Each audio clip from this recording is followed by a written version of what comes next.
मैं बहुत खुशी से आपको बताना चाहता हूं कि ब्रोकन राइस से, राइस स्ट्रॉ से, बाम्बू से, मोलाइसिस से, शुगर कैन जूस से हम इथेनॉल बनाते हैं। मेरे यहां गाड़ी है, मैं किसानों ने तैयार किए हुए 100% इथेनॉल पे इनोवा गाड़ी में बैठता हूं। मैं अब किसानों ने तैयार किए हुए ईंधन पे ही गाड़ी चलाता हूं। हाइड्रोजन पे चलने वाली गाड़ी मेरे पास है। इलेक्ट्रिक की गाड़ियां, बसेस हमने देश में लाई है। अब इलेक्ट्रिक की कार, इलेक्ट्रिक स्कूटर लोकप्रिय हुई है।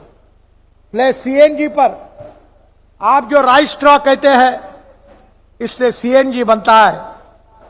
और मैंने बजाज कंपनी के 2 व्हीलर को लॉन्च किया 6 महीने पहले।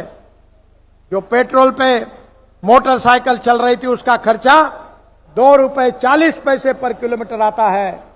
और किसानों ने राइस स्ट्रॉ से, जो परली से, आप क्या उसको क्या कहते हैं मुझे मालूम नहीं, वो पैडी का जो ये होता है, जो पैडी निकालने के बाद जो वेस्ट होता है, उससे सीएनजी बनता है। और इस मोटरसाइकिल का खर्चा केवल ₹1 पर किलोमीटर आता है। ₹1 पर किलोमीटर। सीएनजी पे ट्रक चल रहे हैं, सीएनजी पे बसेस चल रही है, अब ट्रैक्टर भी आ रहा है। मैं ट्रांसपोर्ट मंत्री हूं। मैंने सब ट्रैक्टर कंपनियों को कहा कि मैं यूरो 6 इमिशन नाम लगा दूंगा। तो उन्होंने मुझे कहा कि ये मत लगाइए, ट्रैक्टर की कीमत लाख सवा लाख से बढ़ेगी। मैंने उनको कहा इलेक्ट्रिक पर चलने वाला ट्रैक्टर तैयार करिए। किसान जो सीएनजी तैयार करता है, उसका ट्रैक्टर तैयार करिए।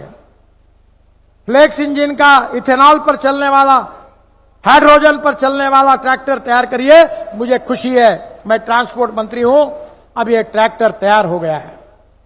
मेरे पास सीएनजी का ट्रैक्टर है, इलेक्ट्रिक का ट्रैक्टर है। मैं ड्रोन से स्प्रे करता हूं और डीजल की तुलना में मेरी ₹1 लाख की बचत होती है साल की। मेरे किसान भाइयों, to save money is to earn money. अभी हम ड्रोन से स्प्रेइंग करते, जिसके कारण मेरे यहां अभी खुद मैं खेती करता हूं। 60 एकड़ खेती है, मेरी पत्नी भी खेती देखती है। 1 एकड़ में 14.5 क्विंटल तुअर हुई, 1 एकड़ में 88 टन गन्ना हुआ। मैं केवल किसानों में काम करता हूं और आप में से बहुत से लोग हर साल हमारे विदर्भ के किसानों का एग्रो विजन इंटरनेशनल सेमिनार और हमारा ये बहुत बड़ा प्रदर्शन होता है, जिसमें देश से 4 से 5 लाख किसान आते हैं। इस देश को, गांवों को मजबूत करना है, इस देश के किसानों को मजबूत करना है, इस देश में युवाओं को रोजगार देना है, इस देश के ग्रामीण क्षेत्र में जल, जमीन, जंगल और जानवर पर आधारित नई टेक्नोलॉजी का उपयोग करके ये पिछड़े हुए क्षेत्र का विकास करना है। मैं आखिर में 2 बातें आपको कहूंगा। पहली बात है knowledge to wealth, innovation, entrepreneurship, science, technology, research, skill, successful practices, we name it as knowledge, and conversion of knowledge into wealth is the future. और दूसरी फिलॉसफी, जिसको मैं कहता भी हूं और जिसका पालन भी करता हूं, कि no person is waste and no material is waste. It is depending upon the appropriate technology, it is depending upon the appropriate vision of the leadership that you can convert waste into wealth. बहनों और भाइयों, तेलंगाना को सुखी, समृद्ध, संपन्न बनाइए। गांव, गरीब, मजदूर, किसान का कल्याण करिए। गरीबी, भूखमरी, बेरोजगारी से हमारी जनता को मुक्त करना है। गरीब गरीब होता है, गरीब को कोई जात, पंथ, धर्म, भाषा नहीं होती। जिस भाव में पेट्रोल हिंदू को मिलता है, उसी भाव में मुसलमान को मिलता है।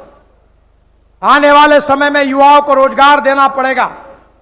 आत्मनिर्भर भारत बनाना है।